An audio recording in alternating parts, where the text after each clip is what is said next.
فرزند زہرا یہ حالات برے ہیں۔ کاشانۂ بصیرت ویب سائٹ، واٹس ایپ اور یوٹیوب چینل پر مشتمل ایک ایسا مکمل پلیٹ فارم جس پر محروم بصارت کے لیے بالخصوص اور تمام افراد کے لیے بالعموم سینکڑوں کی تعداد میں مستند اسلامی کتب دستیاب ہیں۔ لہذا گزارش ہے کہ آپ اپنی ذمہ داری نبھاتے ہوئے کاشانۂ بصیرت کی ویب سائٹ کو وزٹ، واٹس ایپ چینل کو فالو اور یوٹیوب چینل کو سبسکرائب کرنے کے ساتھ ساتھ بیل آئیکن کو پریس کیجئے تاکہ آپ علم کے حصول کے ساتھ ساتھ مذہب اہل بیت کی اشاعت میں بھی اہم کردار ادا کرتے رہیں۔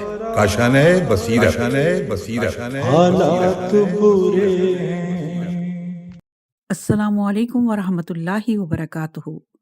سامعین، آپ سماعت فرما رہے ہیں بنیان مرصوص، جو کہ مقتل حسین ہے، جلد نمبر اول پیش کی جا رہی ہے۔ مؤلف ہیں حیدر عباس بھٹی صاحب۔ آج ہم آپ کے سامنے اس کی چھٹی ریکارڈنگ پیش کر رہے ہیں، صفحہ نمبر 83، اور عنوان تھا امام حسین علیہ السلام اور 60 ہجری میں۔ اسی کی ذیل میں مزید آگے بڑھ رہے ہیں۔ عنوان ہے معاویہ کی بیماری اور اشعار۔ مسعودی کہتا ہے کہ محمد بن اسحاق وغیرہ نے آثار کو نقل کرنے والوں سے بیان کیا ہے کہ معاویہ اس بیماری کی ابتدا میں کہ جس میں وہ دنیا سے گیا، حمام میں گیا تو اپنے بدن کی لاغری اور کمزوری کو دیکھ کر رو پڑا کہ اب وہ جانے والا ہے، اور اس امر ناگزیر کے کنارے پر پہنچ چکا ہے کہ جو لوگوں پر واقع ہو کے رہتا ہے۔ اس نے کچھ اشعار پڑھے، ان اشعار کے ساتھ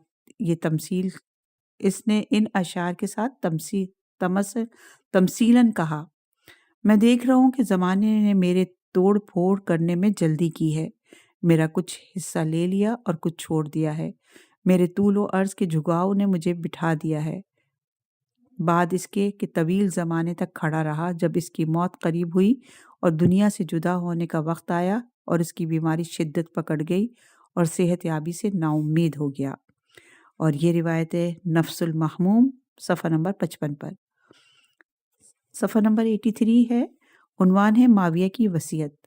معاویہ نے یزید ملعون کو مخاطب ہو کر کہا: مجھے اس حکومت کے سلسلے میں جو میں نے تیرے لیے استوار کی ہے، قریش کے چند افراد سے خوف ہے، حسین بن علی علیہ السلام، عبداللہ بن عمر، عبداللہ بن زبیر اور عبد الرحمن بن ابی بکر۔ ان میں سے عبداللہ بن عمر وہ ہیں جسے عبادت نے تھکا دیا ہے، اگر وہ تنہا رہ جائے گا تو بیعت کر لے گا، لیکن حسین بن علی علیہ السلام وہ ہیں کہ اگر اہل عراق ان کو دعوت دیں گے تو وہ قیام کریں گے، اگر وہ خروج کریں تو ان سے جنگ کر کے ان پر فتح حاصل کرنا، لیکن ان کے قتل سے درگزر کرنا اور گزشتہ سیاست پر عمل کرنا، کیونکہ ان سے رشتہ داری بھی ہے اور ان کا حق بھی بزرگ ہے۔ اور جہاں تک ابو بکر کے بیٹے کی بات ہے تو اس کی رائے وہی ہوگی جو اس کے حاشیہ نشینوں کا مطمع نظر ہوگا۔ اس کا غم فقط عورتیں اور لاہ و لعب ہے، لیکن جو شیر کی طرح تمہاری گھات میں لگا ہے اور لومڑی کی طرح تجھے موقع ملتے ہی فریب دینا چاہتا ہے، اور اگر فرصت مل جائے تو تجھ پر حملہ کر دے، وہ ابن زبیر ہے۔ اگر اس نے تیرے ساتھ ایسا کیا تو اس کے ٹکڑے ٹکڑے کر دینا۔ یہ بات پوشیدہ نہیں رہنی چاہیے کہ معاویہ نے یہ کہا تھا کہ یعنی اگر وہ خروج کریں تو ان کے ساتھ فتح اور ظفر تک لڑتے رہنا، لیکن قتل نہ کرنا۔ صفحہ نمبر 84 ہے، عنوان ہے معاویہ کی موت۔ 60 ہجری میں معاویہ کی موت ہوئی۔ معاویہ کی موت کے بعد ضحاک بن قیس فہری اپنے ہاتھوں میں معاویہ کا کفن لپیٹے باہر نکلا اور منبر پر گیا، خدا کی حمد و ثنا کی اور اس طرح کہنے لگا: بے شک معاویہ قوم عرب کی تکیہ گاہ تھا، ان کی شمشیر براں کے ذریعے خدا نے فتنوں کو ٹالا، بندوں پر حکومت عطا کی اور ملکوں پر فتح و ظفر عنایت فرمائی۔ اب وہ مر چکے ہیں اور یہ ان کا کفن ہے، ہم اس میں ان کو لپیٹ کر قبر میں لٹا دیں گے اور ان کو ان کے عمل کے ساتھ وہاں چھوڑ دیں گے۔ تم میں سے جو ان کے جنازے میں شرکت کرنا چاہتا ہے وہ ظہر کے وقت آ جائے۔ اس کے بعد اس نے نامہ بر کے ذریعے یزید ملعون کے پاس معاویہ کی موت کی خبر بھجوائی۔ صفحہ نمبر 84، عنوان ہے تاریخ مرگ۔ حاکم شام کی موت جو کہ مورخین نے 15 رجب بیان کی ہے، اس کے وقت یزید ملعون جبل حوران یا جبل جولان میں شکار کھیل رہا تھا۔ جب اس کو باپ کی موت کی خبر دی گئی تو اس نے شکار کھیلنا ترک نہ کیا اور موت کے تیسرے دن جبکہ اسے دفنایا جا چکا تھا دمشق پہنچا۔ پھر باپ کی قبر پہ گیا اور چند شعر کہے اور واپس محل میں آ کر بند ہو گیا۔ پھر تیسرے دن باہر نکلا اور مختلف احکامات جاری کیے۔ اس سارے عمل میں 6 دن کا وقت لگا جو کہ 20 یا 21 رجب تک بنتا ہے۔ 15 رجب سے لے کر 27 رجب تک کل 13 دن کا وقت بنتا ہے، جبکہ یزید ملعون پہلے ہی 6 دن گزار چکا ہے اور باقی 7 دن بچتے ہیں۔ بعض مورخین نے طلب بیت کا واقعہ 26 رجب کو تحریر کیا ہے، تاہم 26 رجب تک ان 13 دنوں میں سے مزید ایک دن کم ہو جاتا ہے۔ اب شام سے مدینے کے سفر کا جغرافیائی طور پر جائزہ لیتے ہیں۔ اگر حاکم شام کی موت 22 رجب ہو تو شام کے قاصد 26 رجب کو مدینہ پہنچتا ہے، کیونکہ 26 رجب کو بیت طلبی والی روایت کا ذکر ملتا ہے۔ اس کا مطلب یہ ہے کہ اس نے 4 دن میں شام سے مدینے کا سفر طے کیا۔ شام سے مدینے کا فاصلہ 1272 کلومیٹر ہے اور یہ گوگل میپ پر بھی دستیاب ہے، جس کا مطلب ہے اس نے ایک دن میں 318 کلومیٹر کا فاصلہ طے کیا، جو ایک گھوڑے سوار کے لیے عرب کے صحرا میں ناممکن ہے۔ سائنس کے مطابق ایک تندرست گھوڑا اور صحت مند انسان ایک دن میں زیادہ سے زیادہ 80 سے 90 کلومیٹر کا فاصلہ طے کر سکتا ہے۔ اگر ہم 90 کلومیٹر کے حساب سے بھی دیکھیں تو یہ فاصلہ 14 سے 15 دن میں طے ہوگا۔ ان تمام امور کو ذہن میں رکھا جائے تو پھر حاکم شام کی موت 10 رجب سے پہلے ہوئی ہے، 15 یا 22 رجب کو نہیں، اور یزید ملعون کی تخت نشینی بھی کوئی 10 رجب کے قریب ہے، نہ کہ 22 رجب کو۔ یہاں یہ امر بھی ذہن نشین کر لینا چاہیے کہ 22 رجب المرجب کی امام جعفر صادق علیہ السلام کی کنڈوں کی نیاز کا معاویہ بن ابو سفیان کی موت سے دور کا بھی واسطہ نہیں۔ نیز طبری نے پر ہشام کے حوالے سے ابو مخنف سے جو روایت نقل کی ہے، اس سے ہم سفر اور وقت کا مزید کچھ اندازہ لگا سکتے ہیں، کیونکہ عبد الملک بن مروان ملعون نے یزید ملعون کو جو خط لکھا تھا، ہم لوگ مدینے میں محصور ہیں لہٰذا فوج بھیجو، جس کے نتیجے میں واقع ہرہ سامنے آیا۔ اس میں یہ ملتا ہے کہ قاصد کو آمد و رفت میں 24 دن لگے، 12 دن جانے میں اور 12 دن واپس لوٹنے میں۔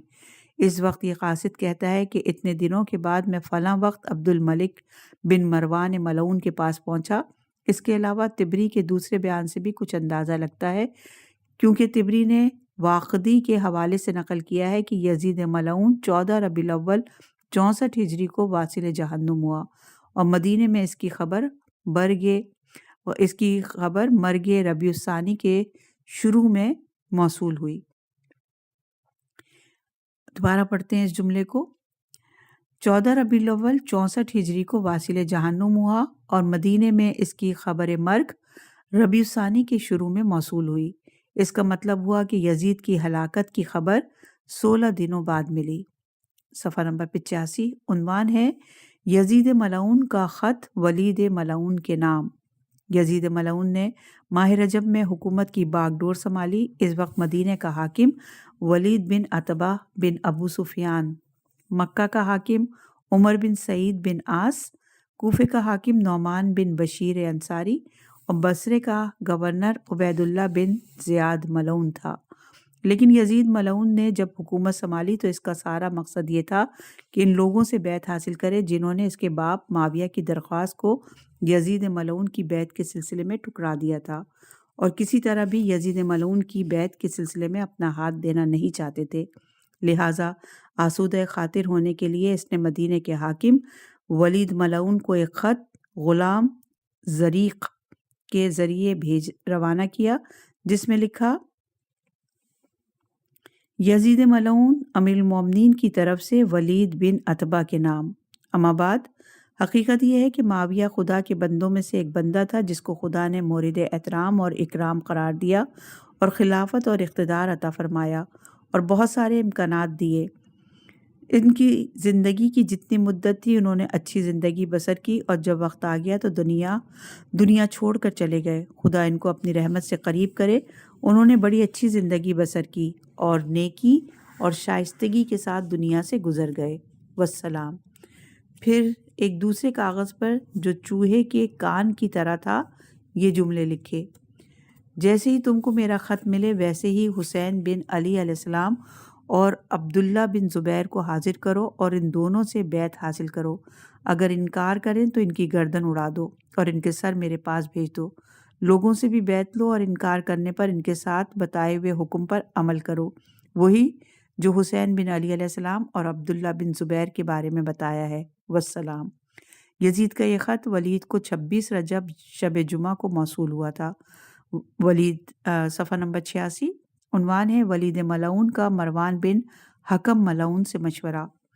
معاویہ کی خبر مرگ پاتے ہی ولید ملعون نے فوراً مروان بن حکم کو بلایا تاکہ اس سلسلے میں اس سے مشورہ کر سکے۔ مروان نے جب یزید کا خط پڑھا تو انا للہ و انا الیہ راجعون کہا اور اس کے لیے دعائے رحمت کی، اور ولید ملعون نے اس سے اس سلسلے میں مشورہ لیتے ہوئے پوچھا: تم کیا کہتے ہو، ہمیں کیا کرنا چاہیے؟ اس پر مروان نے کہا: میں تو یہ سمجھتا ہوں کہ اسی وقت تم ایک آدمی کو ان لوگوں کے پاس بھیجو اور ان لوگوں سے بیعت طلب کرو اور کہو کہ فوراً مطیع ہو جائیں۔ اگر وہ اس پر راضی ہو جائیں تو ان سے قبول کر لو اور ان سے دستبردار ہو جاؤ، لیکن اگر وہ انکار کریں تو قبل اس کے کہ انہیں معاویہ کی موت کی خبر ملے ان کا سر قلم کر دو، کیونکہ اگر ان لوگوں کو معاویہ کی موت کی خبر ہو گئی تو ان میں سے ہر ایک ملک کے گوشے و کنار میں شورش برپا کر کے قیام کر دے گا اور مخالفت کا بازار گرم ہو جائے گا اور یہ لوگ عوام کو اپنی طرف بلانے لگیں گے۔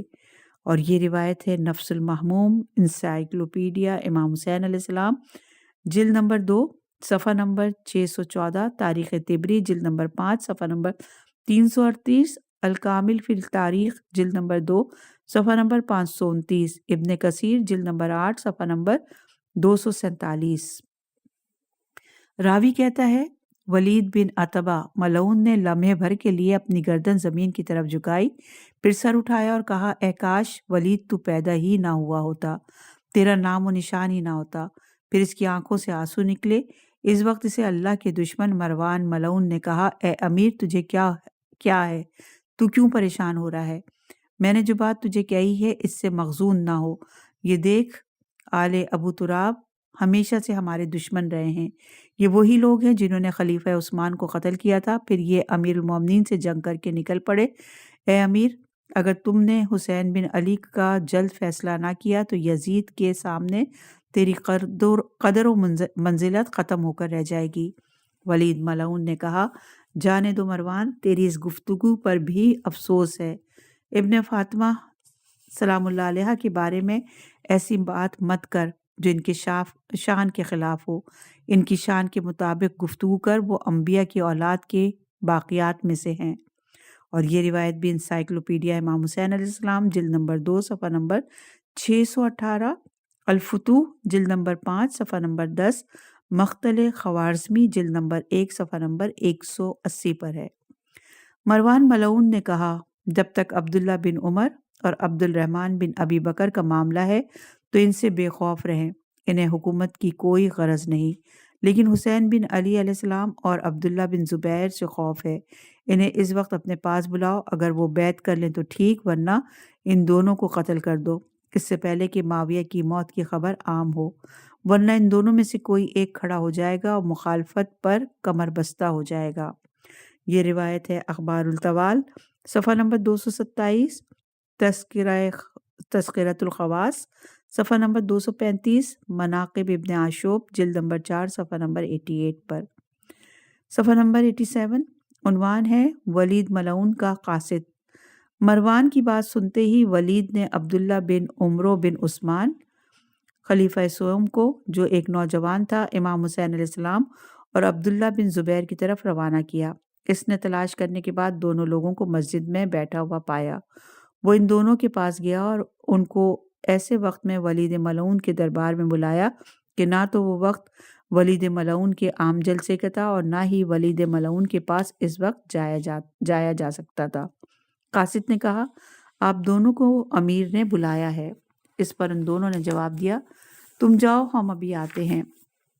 ولید ملعون کے قاصد کے جانے کے بعد دونوں نے ایک دوسرے کو دیکھا اور ابن زبیر نے امام حسین علیہ السلام سے کہا اس بے وقت بلائے جانے کے سلسلے میں آپ کیا گمان کرتے ہیں؟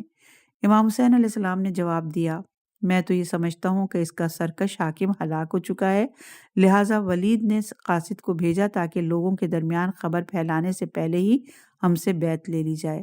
اس پر ابن زبیر نے کہا میرا گمان بھی یہی ہے، تو آپ بتائیں اب کیا کرنا چاہیے؟ امام حسین علیہ السلام نے فرمایا میں ابھی اپنے جوانوں کو جمع کر کے ان کے ہمراہ دربار کی طرف روانہ ہو جاؤں گا اور وہاں پہنچ کر ان کو دروازے پر روک دوں گا اور تنہا دربار میں چلا جاؤں گا۔ ابن زبیر نے کہا جب آپ تنہا دربار میں جائیں گے تو مجھے ڈر ہے کہ آپ کے ساتھ کوئی برا سلوک نہ کیا جائے۔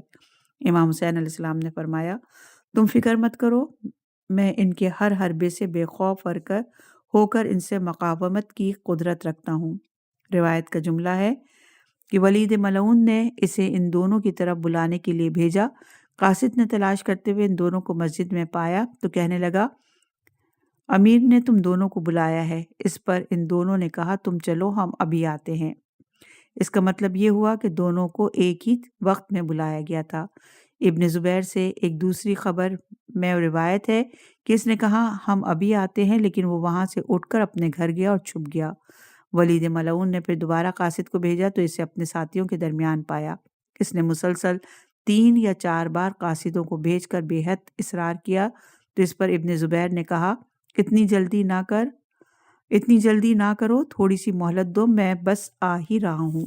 اس پر ولید نے 5ویں مرتبہ اپنے قاصد کو بھیج کر اسے بلوایا۔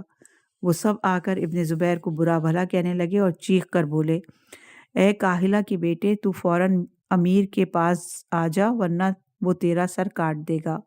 اس کے بعد ابن زبیر نے وہ پورا دن اور رات کے پہلے حصے تک وہاں جانے سے گریز کیا اور وہ ہر وقت یہی کہے جاتا تھا کہ ابھی آتا ہوں، لیکن جب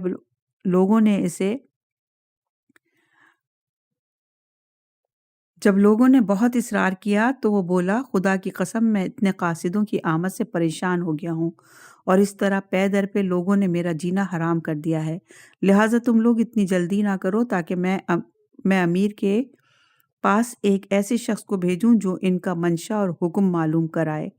اس کام کے لیے اس نے اپنے بھائی جعفر بن زبیر کو روانہ کیا۔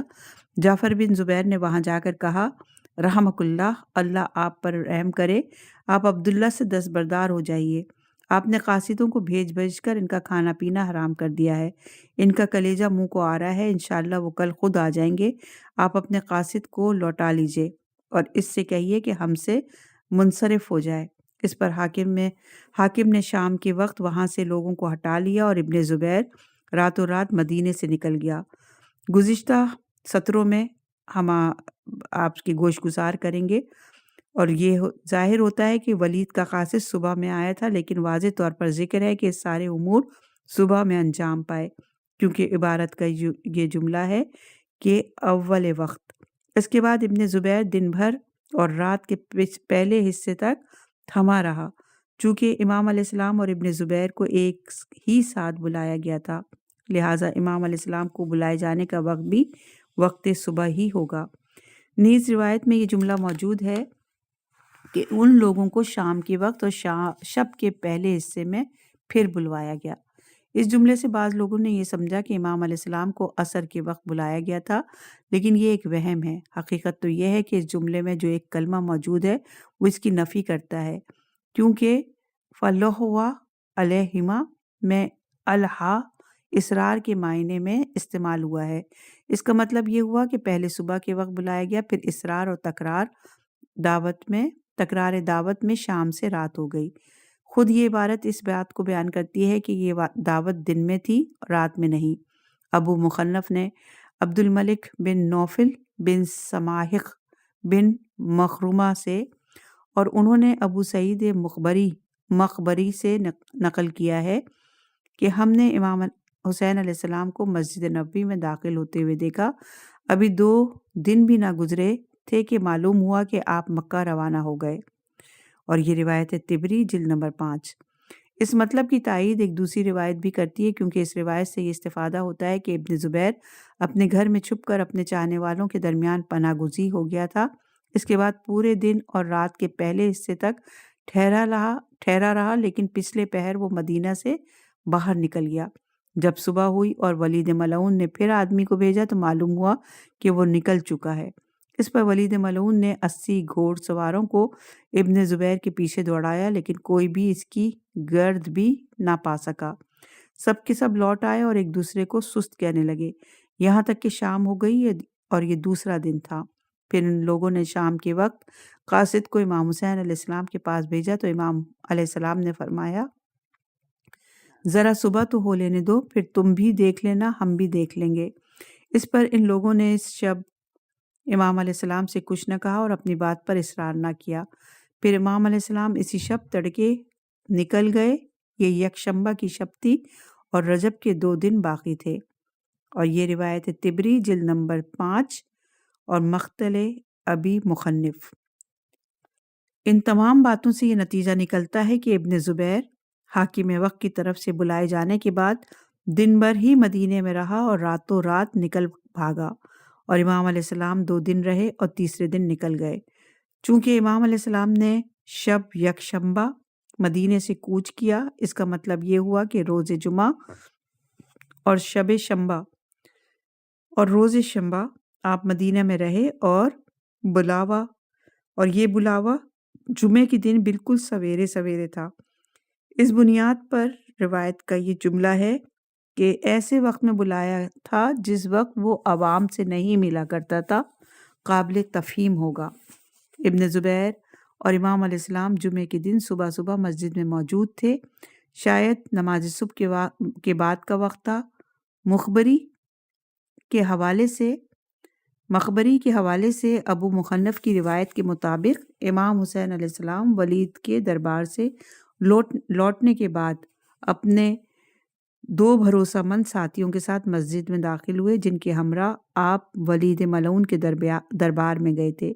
اس کا مطلب یہ ہے کہ جمعے کے دن صبح ہی میں ولید ملعون کا قاصد آیا تھا اور وہ رجب کی 26ویں تاریخ تھی۔ اسی لیے ولید ملعون اس دن عوام کے لیے نہیں بیٹھتا تھا، کیونکہ وہ جمعے کا دن تھا اور جمعے کے دن دربار نہیں لگتا تھا۔ صفحہ نمبر 91 عنوان ہے امام علیہ السلام دربار ولید ملعون میں۔ اس گفتگو کے بعد امام علیہ السلام اٹھ کھڑے ہوئے اور اپنے چاہنے والوں اور گھر والوں کو اکٹھا کر کے روانہ ہو گئے۔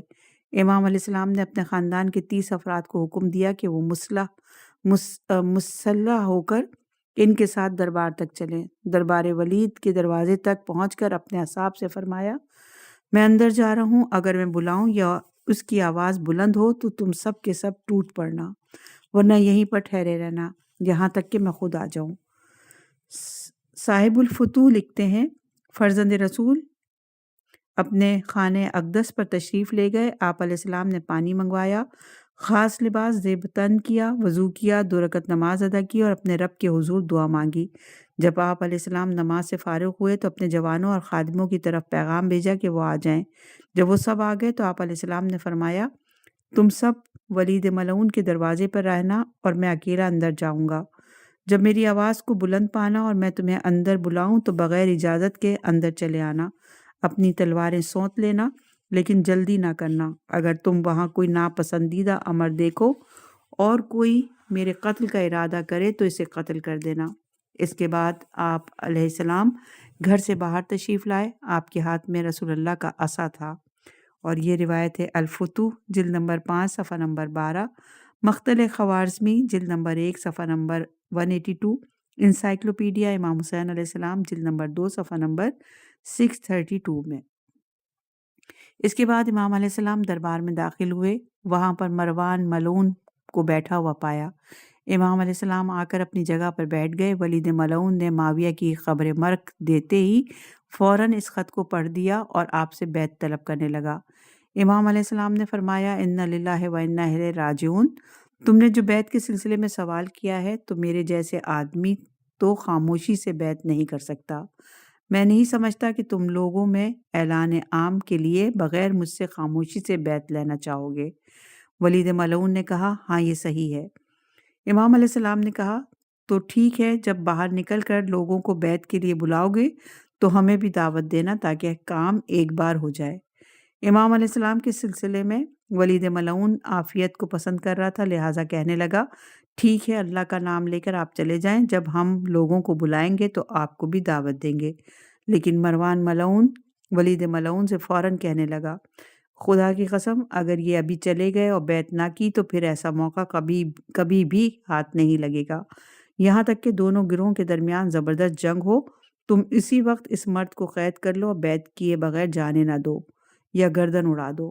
یہ سنتے ہی امام حسین علیہ السلام غضبناک ہو کر اٹھ کھڑے ہوئے اور فرمایا اے زن نیلگوں چشم کے بیٹے، اے زنے نیلگوں چشم کے بیٹے، تو مجھے قتل کرے گا یا وہ؟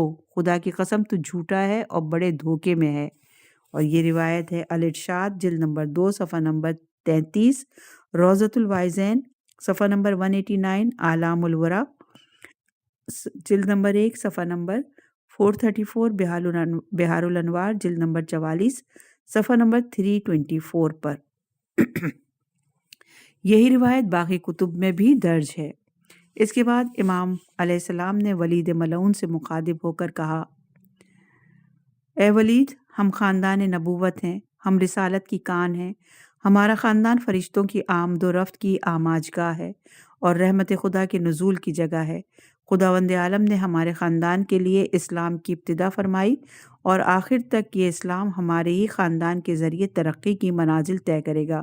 البتہ یزید ملعون جس کی بیعت کی تم مجھ سے توقع رکھتے ہو وہ تو شرابی ہے، اس کے ہاتھ بے گناہ افراد کے خون سے آلودہ ہیں۔ وہ ایسا شخص ہے جو احکام الہی کی حرمت کو پامال اور لوگوں کے سامنے اعلانیہ طور پر فسق و فجور کرتا ہے۔ آیا مجھ جیسے کی بیعت نہیں کرے گا؟ اور تم دونوں کو چاہیے کہ مستقبل کو پیش نظر رکھیں اور تم عنقریب جان لوگوں کے خلافت اور امت مسلمہ کی رہبری کرنے اور لوگوں سے بیعت لینے کے لیے کون زیادہ حقدار اور سزاوار ہے۔ اور یہ روایت المحلوف صفحہ نمبر 97، بہار الانوار جلد نمبر 44 صفحہ نمبر 325 پر۔ اس موقع پر دربار ولید ملعون میں شور و غوغا اٹھا اور امام حسین علیہ السلام کی ان سخت کلمات کی آواز جب نوجوان بنی ہاشم تک پہنچی تو انہیں خطرے کا احساس ہوا، چنانچہ فوراً ہی جناب عباس علمدار، شہزادہ علی اکبر اور چند جوان دربار میں داخل ہوئے، لیکن امام علیہ السلام نے انہیں روک لیا اور ولید اور مروان ملعون کو حیران و پریشان چھوڑ کر اور ان کی تمام امیدوں پر پانی پھیرتے ہوئے دربار سے واپس لوٹ آئے۔ اور یہ روایت الفتوح جلد نمبر 5 صفحہ نمبر 13، مقتل خوارزمی جلد نمبر 1 صفحہ نمبر 183 پر موجود ہے۔ ولید ملعون سے مروان ملعون بولا تم نے میری مخالفت کی ہے تو خدا کی قسم تم اب کبھی بھی ان پر اس طرح قدرت نہیں پاؤ گے۔ ولید ملعون نے کہا اے مروان، یہ سرزنش کسی اور کو کرتا، تو نے تو میرے لیے ایسا راستہ چنا ہے کہ جس سے میرا دین برباد ہو جائے گا۔ خدا کی قسم اگر میرے پاس مال دنیا میں سے ہر وہ چیز ہو جس پر خورشید کی روشنی پڑتی ہے اور دوسری طرف حسین علیہ السلام کا قتل ہو تو حسین علیہ السلام کا قتل مجھے محبوب نہیں ہے۔ اور یہ روایت ہے سبت بن جوزی صفحہ نمبر 226۔ سبحان اللہ، کیا میں حسین علیہ السلام کو فقط اس بات پر قتل کر دوں کہ انہوں نے یہ کہا کہ میں بیعت نہیں کروں گا؟ خدا کی قسم میں گمان کرتا ہوں کہ جو قتل حسین کا مرتکب ہوگا وہ قیامت کے دن اللہ کے نزدیک خفیف المیزان ہوگا اور اس کے لیے دردناک عذاب ہوگا۔ اور یہ روایت ہے ارشاد صفحہ نمبر 201، المحلوف صفحہ نمبر 98 اور ہے الفتوح جلد نمبر 5 صفحہ نمبر 14، مقتل خوارزمی جلد نمبر 1 صفحہ نمبر 184 پر۔ مروان ملعون نے اس سے کہا اگر تمہاری رائے یہی ہے تو پھر تم نے جو کیا وہ پا لیا، اس صفحہ نمبر 94 عنوان ہے مروان ملعون کا امام حسین علیہ السلام سے مکالمہ۔ اس واقعے کے اگلے دن خاندان عصمت و طہارت کے دیرینہ دشمن مروان بن حکم ملعون سے امام علیہ السلام نے بڑی وضاحت کے ساتھ تاکیداً چند کلمات ارشاد فرمائے۔ مروان ملعون نے کہا، ابا عبداللہ الحسین، میں آپ کا خیر خواہ ہوں اور آپ کو ایک مشورہ دینا چاہتا ہوں۔ اگر آپ اسے قبول فرما لیں تو یہ آپ کے لیے مفید ثابت ہوگا۔ امام علیہ السلام نے فرمایا، اپنی تجویز پیش کرو، میں سن رہا ہوں۔ مروان نے کہا، جب کل رات ولید بن عتبہ ملعون نے آپ کو بلا کر آپ سے بیعت کا مطالبہ کیا تھا تو آپ کو یزید ملعون کی بیعت کر لینی چاہیے تھی اور یہ چیز آپ کے لیے دنیا اور آخرت میں سود مند ثابت ہوتی۔ امام علیہ السلام نے اس کے جواب میں فرمایا، انا للہ و انا الیہ راجعون۔ اب اسلام پر فاتحہ پڑھ لینی چاہیے چونکہ مسلمان کا حاکم یزید ملعون بن گیا ہے۔ ہاں، میں نے اپنے جد امجد رسول اللہ صلی اللہ علیہ وآلہ وسلم سے سنا کہ ابو سفیان کے خاندان پر خلافت حرام ہے اور اگر تم معاویہ کو میرے ممبر پر دیکھو تو اسے فوراً مار ڈالنا۔ ستم ظریفی یہ کہ مدینے کے لوگوں نے اسے ممبر رسول پر دیکھا لیکن اسے قتل نہ کیا۔ اب خداوند تعالیٰ نے ان پر یزید ملعون جیسا فاسق و فاجر کو مسلط کر دیا ہے۔ اور یہ روایت ہے مقتل ابی مخنف الحلوف صفحہ نمبر 20 اور مقتل عوامل صفحہ نمبر 53، مقتل خوارزمی جلد نمبر 1 صفحہ نمبر 185، بحار الانوار جلد نمبر 44 صفحہ نمبر 326۔ آپ علیہ السلام نے مروان ملعون سے مزید کہا، تجھ پر افسوس تو مجھے یزید ملعون کی بیعت کی دعوت دیتا ہے۔ تجھ پر افسوس کہ تو مجھے یزید ملعون کی بیعت کی دعوت دیتا ہے، وہ تو ایک فاسق و فاجر آدمی ہے۔ تو نے مجھ سے ناحق بات کی، میں تیری اس بات پر تیری ملامت نہیں کرتا کیونکہ اللہ کے رسول نے تجھ پر اور تیرے باپ پر لعنت کی تھی۔ جی ہاں، جس پر رسول اللہ لعنت کریں تو وہی آدمی ہی یزید ملعون کی بیعت کی دعوت دے سکتا ہے۔ پھر آپ علیہ السلام نے فرمایا، اے اللہ کے دشمن، مجھ سے دور ہو، ہم اہل بیت نبوت ہیں، ہم ہی حق پر ہیں، ہماری زبانیں حق ہی بولتی ہیں۔ میں نے حضرت سے سنا تھا کہ آپ نے فرمایا، آل ابی سفیان پر خلافت حرام ہے، وہ آزاد کردہ غلام اور آزاد کردہ غلاموں کے بیٹے ہیں۔ جب بھی تم ابن ہند کو میرے ممبر پر دیکھو تو اس کا پیٹ پھاڑ ڈالنا۔ اللہ کی قسم، اہل مدینہ نے اسے میرے نانا کے ممبر پر سوار دیکھا لیکن حضرت کے حکم کی تعمیل نہیں کی۔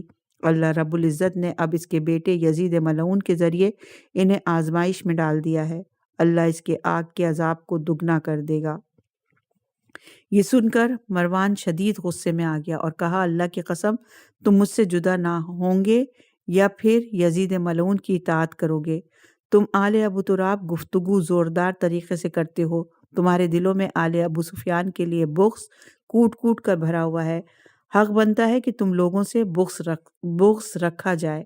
امام علیہ السلام نے فرمایا، مروان، مجھ سے دور ہو جا، اپنی راہ لے، تو رجس ہے، ہم اہل بیت علیہ السلام ہیں۔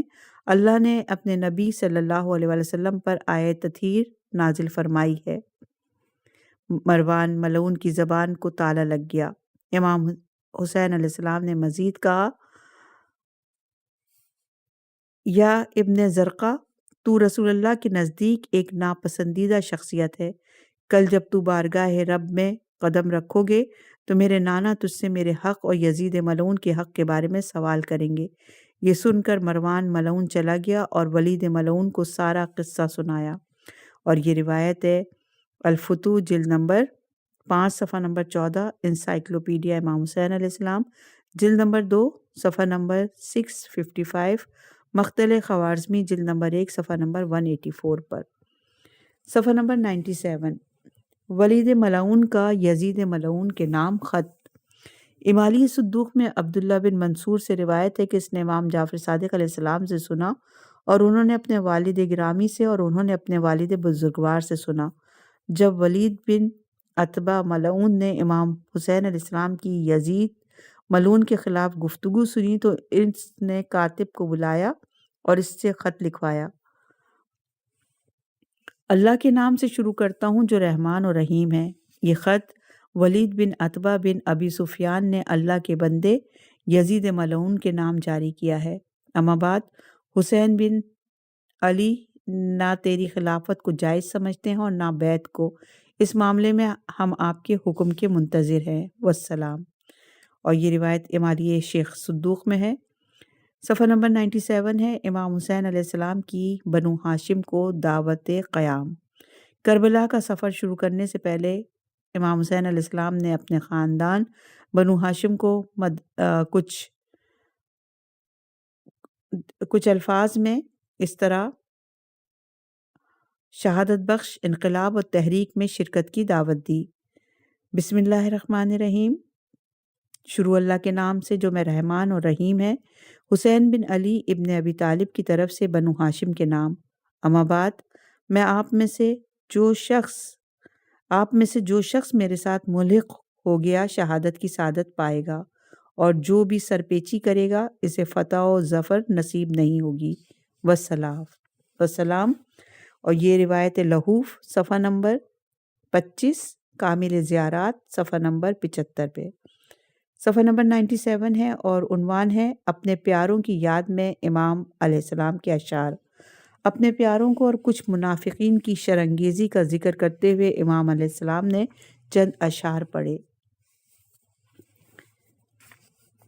وہ لوگ دنیا سے چل بسے ہیں جن سے مجھے محبت تھی، اور اب میں ان لوگوں کے درمیان زندہ رہ گیا ہوں جنہیں میں پسند نہیں کرتا، ایسے لوگوں میں جنہیں میں دیکھتا ہوں کہ وہ میری پیٹھ پیچھے مجھے برا بھلا کہتے ہیں جبکہ میں انہیں برا بھلا نہیں کہتا، ایسے لوگوں میں جو مجھے نقصان پہنچانے کا کوئی موقع ہاتھ سے نہیں جانے دیتے، اور ان کا کام میرے خلاف کوئی نہ کوئی چال چلنا ہی ہوتا ہے۔ وہ ہر وقت مجھ پر دانت پیستے ہیں اور مجھے تکلیفیں پہنچاتے ہیں، حالانکہ میں ان کے ساتھ ایسا کچھ نہیں کرتا۔ وہ میرے آس پاس شر کی مکھیوں کو بھنبھناتا دیکھتے ہیں تو میرا تماشا بناتے ہیں اور انہیں مجھ سے دور نہیں کرتے، اور جب دلوں میں میرے خلاف کینے کی آگ کچھ ٹھنڈی پڑتی ہے تو وہ اسے پھر سے بھڑکانے لگتے ہیں۔ وہ کیوں اپنی عقل سے کام نہیں لیتے اور ان کی سمجھ ان کا ساتھ کیوں نہیں دیتی؟ وہ کیوں نہیں سمجھتے کہ وہ جس کام میں لگے ہوئے ہیں وہ انہیں ہلاکت کی طرف لے جا رہا ہے؟ میرے لیے تو میرا رب ہی کافی ہے، اور ان کے لیے ان کی بغاوت و سرکشی، اور جو اس خدا کے خلاف بغاوت کرے وہ پست ہی رہتا ہے، اور ایسے کی خدا کوئی مدد نہیں کرتا۔ اور یہ روایت ہے لوائج الاشجان فی مقتل حسین صفحہ نمبر 26 پر۔ صفحہ نمبر 98 ہے، عنوان ہے امام حسین علیہ السلام کا نانا کو سلام۔ امام حسین علیہ السلام نے صبر کے ساتھ حالات پر غور کیا اور 27 رجب کو نانا کے روضے پہ جا کر درد دل بیان فرمایا اور بے انتہا روئے۔ جب رات کا وقت ہوا تو آپ قبر رسول کو ودا کرنے کے لیے مسجد نبوی میں آئے۔ آپ علیہ السلام قبر رسول پر پہنچے تو ایک مرتبہ قبر سے نور نمودار ہوا اور پھر قبر میں واپس چلا گیا۔ جب دوسری رات آئی تو پھر قبر رسول کو الوداع کرنے کے لیے آئے اور نماز پڑھنی شروع کی۔ کافی دیر تک نماز پڑھتے رہے۔ ایک دفعہ آپ کو اونگ آ گئی تو اس حالت میں رسول اللہ تشریف لائے اور امام حسین علیہ السلام کو سینے سے لگایا اور آنکھوں کا بوسہ لے کر فرمایا، میرا باپ آپ پر قربان ہو، میں دیکھ رہا ہوں عنقریب تو اس امت کے ایک گروہ کے سامنے خون میں لت پت ہوگا، اور وہ لوگ میری شفاعت کے امیدوار بھی ہوں گے، لیکن ایسے لوگوں کے لیے بارگاہ خدا سے کوئی حصہ نہیں۔ اے میرے فرزند، تو عنقریب اپنے بابا، ماں اور بھائی سے جا ملوگے، اور وہ تیرے مل جانے کے مشتاق ہیں، اور مقام جنت میں تیرے لیے کئی درجات ہیں جو تجھے شہادت کے بعد ہی ملیں گے۔ ایک روایت میں ہے کہ رسول اللہ نے فرمایا، اے حسین بیٹا، میں عنقریب آپ کو میدان کربلا میں مقتول اور مذبوح دیکھ رہا ہوں، اور میری امت کا ایک گروہ آپ کو شہید کر دے گا۔ آپ اس وقت سخت پیاسے ہوں گے لیکن آپ پر پانی بند کر دیا جائے گا، پھر بھی یہ ظالم میری شفاعت کی امید رکھنے والے ہوں گے۔ کیا ایسے لوگوں کے لیے شفاعت ممکن ہے؟ نہیں، قیامت کے دن انہیں میری شفاعت نصیب نہیں ہوگی۔ یہ لوگ اللہ تعالیٰ کی بارگاہ میں کوئی اچھائی نہیں پائیں گے۔ اے میرے حبیب حسین علیہ السلام، آپ کے والد بزرگوار، والد ماجدہ اور برادر میرے پاس موجود ہیں، انہیں آپ کی ملاقات کا اشتیاق ہے۔ آپ کے لیے جنت میں عالی اور متعالی درجات مختص کر دیے گئے ہیں، آپ انہیں شہادت کے ذریعے ہی پائیں گے۔ راوی کہتا ہے جب امام حسین علیہ السلام نے حالت خواب میں اپنے جد بزرگوار کی گفتگو کو سن کر فرمایا، نانا اب مجھے اس دنیا کی طرف رجوع کرنے کی کوئی خواہش نہیں ہے، مجھے لے لیجئے اور اپنے پاس اپنی منزل میں جگہ دیجئے۔ اور یہ روایت ہے المفتوح جلد نمبر 5 صفحہ نمبر 18، مقتل خوارزمی جلد نمبر 1 صفحہ نمبر 186، بہار الانوار جلد نمبر 44 صفحہ نمبر 327، انسائکلوپیڈیا امام حسین علیہ السلام جلد نمبر 3 صفحہ نمبر 19 پر۔ امام حسین علیہ السلام نیند سے روتے ہوئے بیدار ہوئے اور گھر واپس آ کر گھر والوں کو اپنا خواب سنایا اور انہیں الوداع کرنا شروع کر دیا۔